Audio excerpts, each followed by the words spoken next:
Nah, kalau kita lihat di sini bahwa persyaratan untuk klausul 61 itu adalah ketika kita menetapkan risk and opportunity harus mengcover dua hal ya, yaitu isu dan requirement terkait dengan interest parties. Artinya itu internalnya apa, isu eksternalnya apa, kemudian interest parties-nya itu siapa, terus kemudian apa kebutuhan dan harapannya gitu ya. Nah, ini juga yang kami masih temukan di beberapa klien organisasi bahwa menerjemahkan isu itu terlalu apa ya, terlalu teori banget melihatnya. Kalau teori itu kita ngambil terjemahan yang standar kan, bicara Pak, oh isu terkait dengan legal tuh ini, terkait dengan market tuh ini, culture tuh ini. Itu kan teorinya Pak ya, teori yang ada di dalam materinya ISO. Nah, yang dimaksud dengan isu internal eksternal yang sesungguhnya adalah ya keadaan yang dialami organisasi setahun terakhir Pak, itu yang sebenarnya mesti menjadi poin penting. Saya ambil contoh begini Pak, contoh ada organisasi yang mengalami demo masyarakat, nah, karena ada masalah kecemburuan sosial. Dan itu terjadi mungkin dua bulan lalu. Nah, ketika dievaluasi di tahun berikutnya, sesungguhnya bahwa isu itu yang dimasukkan ke dalam isu eksternal. Jadi bukan lagi isu yang teori tadi itu Pak, teori tentang sosial, nasional, itu hanya teori saja Pak. Jadi bicara tentang isu internal, isu eksternal, itu adalah bicara tentang fakta Pak. Fakta atau kejadian yang dialami oleh organisasi setahun terakhir itu seperti apa Pak. Nah, itu yang mesti digambarkan di dalam RO-nya ini, ya, opportunity-nya. Jadi kita tidak teoritis banget Pak, mengambil teori-teori yang ada di dalam manual gitu atau di standarnya ISO ya. Makanya definisi internal isu itu sebenarnya selalu akan berkembang. Makanya kenapa di dalam salah satu persyaratan inputnya manajemen review kan diminta Pak, apa updating terhadap internal eksternal isu. Nah itu sebenarnya adalah yang diminta adalah apa nih kejadian terakhir sih yang dialami oleh perusahaan pas tahun terakhir itu kan, baik eksternal maupun internal. Oh di internal ada problem kekurangan operator dikarenakan pandemi kayak kemarin Pak. Ada beberapa klien kami yang kekurangan operator alat berat dikarenakan pandemi sehingga mengganggu operasional produksi gitu ya. Itu kan termasuk internal Pak ya. Artinya HR harus putar otak nih Pak, bagaimana cara mencari beberapa operator alat berat untuk membantu mereka supaya target produksinya nggak terganggu gitu Pak. Nah ini seperti itu Pak. Jadi ketika kita menempatkan isu internal eksternal, tolong dilihat, direview kembali kejadian-kejadian setahun terakhir yang dialami organisasi ya, termasuk hal-hal yang menyebabkan target nggak tercapai Pak. Nah itu juga yang harus dimasukkan Pak dalam sebagai isunya gitu. Jadi kita selalu mengupdate isu berdasarkan fakta-fakta yang dialami oleh organisasi. Karena isu akan selalu berkembang Pak, berkembang terus. Tahun depan bisa beda lagi Pak, isunya apa gitu Pak. Nah sekarang semua orang tahu isu eksternal yang paling dominan adalah pandemi kan Pak. Di mana-mana semua bicara pandemi ya. Karena memang pandemi itu nggak berlaku satu orang Pak, semua akan kena dampaknya gitu ya. Nah, seperti itu. Jadi penempatan istilah isu ini juga harus tidak lagi teoritis Pak, tapi kita bicara fakta gitu. Kemudian untuk requirement-nya, nah di dalam ISO sendiri bahasa understanding the needs and expectation of the parties itu sebenarnya equivalent dengan requirement Pak atau persyaratan. Jadi bisa saja kita menerjemahkan bahwa ketika ada sebuah bahaya K3 yang ada di sebuah organisasi, itu requirement-nya apa tuh Pak? Nah, kalau ditambang mungkin dia dengan pemilik tambangnya ada requirement-nya, oh ada golden rule-nya Pak. Atau mungkin mengacu ke peraturan SDM ya yang mengatur tentang tambangan. Kalau di pabrik mungkin mengacu ke peraturan Permenaker ya terkait dengan hal-hal yang berhubungan dengan requirement. Jadi sebenarnya menerjemahkan bahasa need expectation itu bisa kita ekivalenkan dengan requirement. Apa requirement yang mengatur atau berhubungan langsung dengan bahaya K3 yang sedang kita bahas, Pak. Nah, itu yang bisa kita tangkap di situ. Jadi supaya tidak bingung Pak bagaimana cara menentukannya. Beda kalau di 9001 Pak ya. Kalau di 91 itu net expectation itu berhubungan dengan pihak berikutnya, next process gitu ya. Jadi yang dibilang sebagai apa yang terkait itu adalah next process, itu yang beda Pak. Kalau di 9000 kan dia berhubungan dengan bisnis proses untuk quality product, jadi dia menempatkannya seperti itu. Sementara kalau di penjelasan di dalam ISO 1 need expectation itu bisa diekwivalenkan dengan requirement. Jadi kalau kita bicara bahayanya apa, kira-kira peraturannya apa sih Pak yang berhubungan dengan bahaya tersebut. Nah, kita bisa lihat nanti sesuai dengan sektor masing-masing ya. Kalau tambang mungkin mengacu ke SDM, kalau di pabrik mungkin mengacu ke peraturan Menaker atau Depnaker gitu ya. Nah, kalau di definisinya seperti ini Pak, kalau kita baca ya, hazard identification and assessment of risk and opportunity atau HIARO itu penjelasannya seperti ini, bahwa ketika mencanangkan sistem K3, organisasi harus mempertimbangkan masalah isu, persyaratan pihak yang berkepentingan, nah, tadi saya bilang Pak ya, kemudian ruang lingkup. Nah, ruang lingkup juga ini harus dipertimbangkan ya, kenapa? Supaya tidak melebar Pak, tidak melebar assessment yang akan dilakukan. Saya ambil contoh, mungkin kalau itu teman-teman yang tambang kan beberapa kontraktor kan join di situ ya.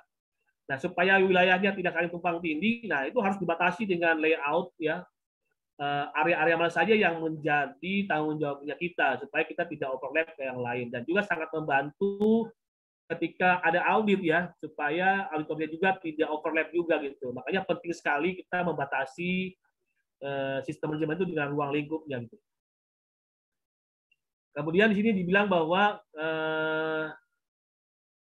juga menentukan risiko dan peluang yang bertujuan atau ditujukan untuk memberikan jaminan. Jadi sebenarnya ini garansi ya, garansi simpatik kepada mungkin ke shareholder mungkin ya, shareholder segala macam ya.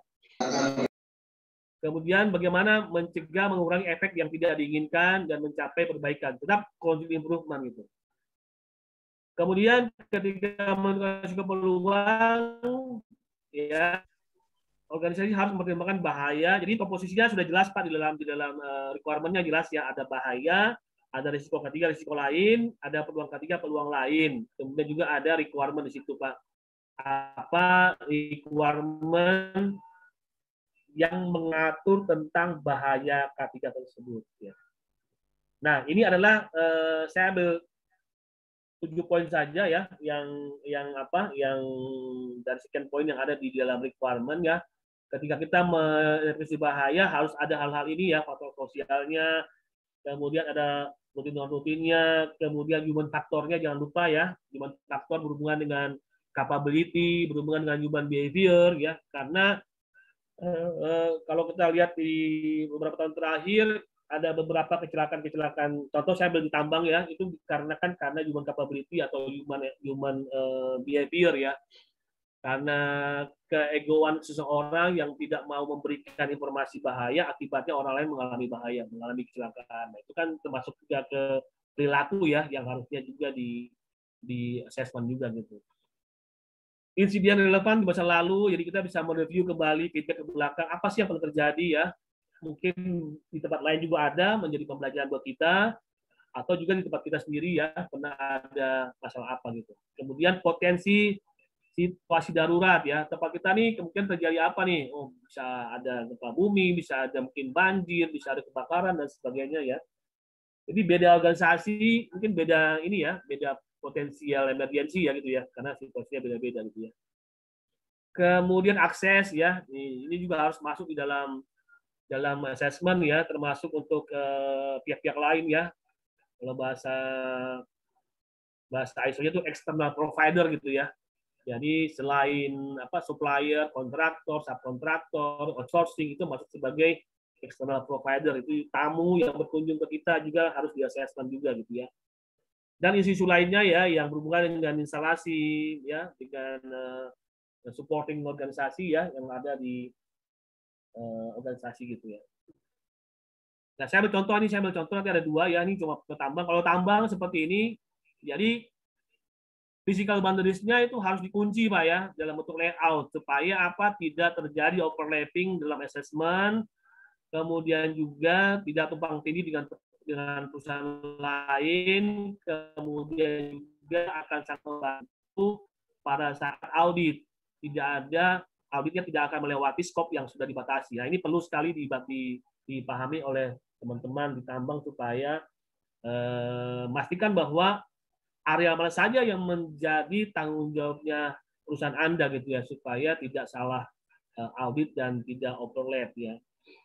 Sementara kalau di pabrik biasanya ada layout juga ya. Layout pabrik saya juga ada kantor, ruang produksi, gudang bahan baku, gudang barang jadi, ada area loading unloading ya. Di situ ada forklift, mungkin ada kontainer segala macam ya. Kemudian ada utilitiesnya, ada genset, ada boiler, kompresor, ruang maintenance, ruang trafo. Ini juga yang biasanya kalau pabrik itu ada konversi ya, trafo dari 380 ke dalam 220. Nah, itu kan biasanya ada satu batu yang ada di dalam pabrik ya. Itu juga perlu juga menjadi asesmen juga. Kemudian areal fuel tank, tangki bahan bakar, laboratorium, dan gudang D3 sama TPS ya. Ini yang umumnya ya kalau di pabrik harus ada ya di dalam physical boundariesnya ya. Kemudian kalau kita baca di konteks ya, konteks kan tadi bilang pada awal ya bahwa RO itu harus berhubungan dengan bahaya, isu internal, kemudian siapa pihak berkepentingan, dan apa kebutuhan harapan atau requirement-nya. Nah, saya bercontoh di sini Pak ya. Bapak Ibu saya bercontoh, kalau bahaya fisik contoh, apakah pernah ada isu terjadi kejadian terjatuh dari ketinggian? Nah, itu kan juga kan sebuah, kalau pernah terjadi berarti dia menjadi risk atau resiko ya, karena ada kejadian, ada fakta, ada investigasi insidennya ya. Kemudian siapa yang berkepentingan ya? Mungkin customer pasti kan tahunya kita harusnya kan safe ya.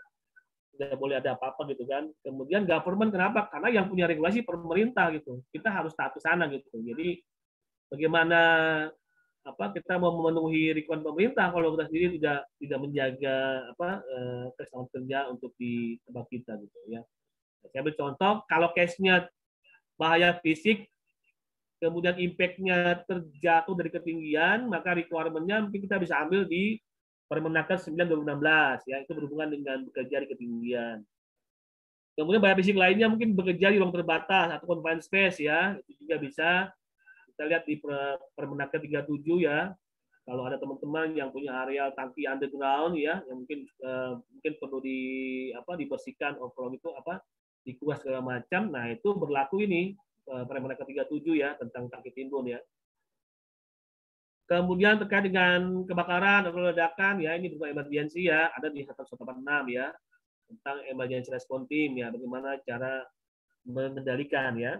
Kemudian kalau bahan kimia ada PP74 ini sebagai payung hukumnya ya, tapi turunannya banyak sekali ya tergantung daripada masing-masing organisasi ya. PP74 itu hanya mengatur tentang pengendalian B3 saja gitu ya. Nah, bahaya biologi, kita sama-sama sedang mengalami nih Pak ya, bahaya biologi ini virus ya. Virus ini termasuk kategori bahaya biologi ya. Nah, isunya sekarang semua tahu kita sama-sama mengalami pandemi ya, COVID-19 ya. Kemudian tiap kepentingan ya selain kita sendiri, customer juga, mungkin juga pemerintah ya, karena pemerintah sangat berupaya kuat tenaga untuk bagaimana bisa mencegah penularan dan sebagainya. Nah, pasti juga di masing-masing organisasi pasti menerapkan protokol kesehatan ya.